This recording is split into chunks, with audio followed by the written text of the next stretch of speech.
Dear student, তোমরা যারা এই মুহূর্তে উচ্চ মাধ্যমিক পরীক্ষা দেবে এবছর দ্বাদশ শ্রেণীতে পড়ো, 2025-এ তোমরা উচ্চ মাধ্যমিক পরীক্ষা দেবে, রাষ্ট্রবিজ্ঞান বিষয়টি যাদের আছে তাদের জন্য আজকের এই সাজেশন ভিডিওটি আমি তৈরি করছি।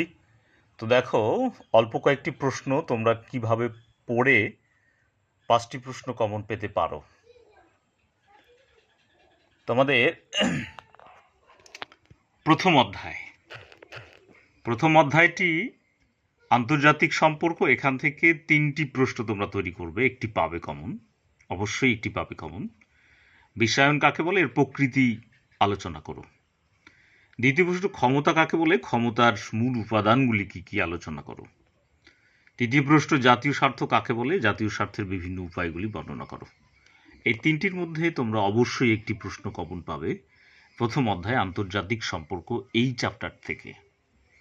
এবারে চলে আসবো পঞ্চম অধ্যায়। এবারে দ্বিতীয়, তৃতীয়, চতুর্থ এই 3টি অধ্যায় থেকে বড় প্রশ্ন থাকে না, থাকবে এমসিকিউ এবং এসিকিউ প্রশ্ন তোমরা তৈরি করবে। পঞ্চম অধ্যায়ের একটি মাত্র প্রশ্ন, এই প্রশ্নটি পড়লেই তোমরা এই অধ্যায় থেকে প্রশ্নটি কমন পাবে, অর্থাৎ এই অধ্যায়ের এই প্রশ্নটি পরীক্ষায় দেবে। উদারনীতিবাদ কাকে বলে, উদারনীতির মূল বৈশিষ্ট্য, উদারনীতিবাদের মূল বৈশিষ্ট্যগুলি কি। ষষ্ঠ অধ্যায় সরকারের বিভিন্ন বিভাগ, এই অধ্যায় থেকে 2টি প্রশ্ন পড়বে। এক কক্ষ বিশিষ্ট আইনসভার পক্ষে বিপক্ষে যুক্তি দাও। 2 নম্বর হচ্ছে দ্বিকক্ষ বিশিষ্ট আইনসভার পক্ষে ও বিপক্ষে যুক্তি দাও। ষষ্ঠ অধ্যায় থেকে 2টি পড়তে হবে।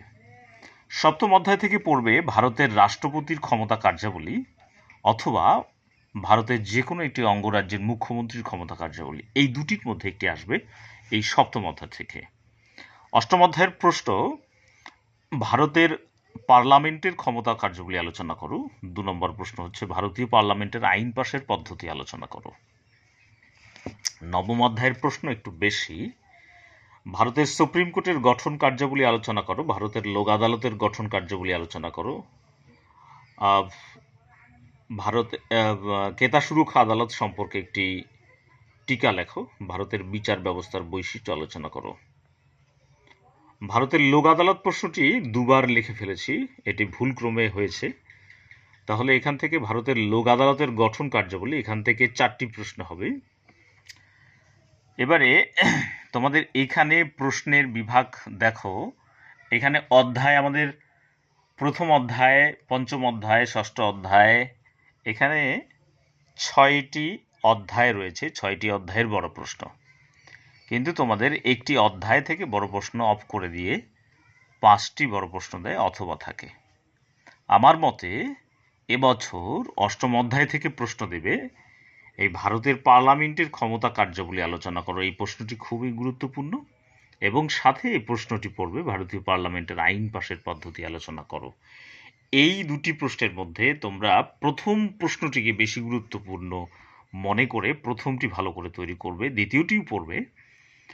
আর নবম অধ্যায়ের এখানে যে 4টি প্রশ্ন দেওয়া হয়েছে, এই 4টি প্রশ্ন আমার মতে মানে দেখে যাওয়া ভালো, হ্যাঁ, কিন্তু এই যে আগের যে অধ্যায়গুলি আছে এখানে তোমরা 5টি প্রশ্ন কমন পেয়ে যাবে। আমার মতে 9 ধরে প্রশ্ন এবার অফ থাকতে পারে, আমি সাজেশন রাখলাম, এবারে তোমরা তৈরি করবে এগুলো।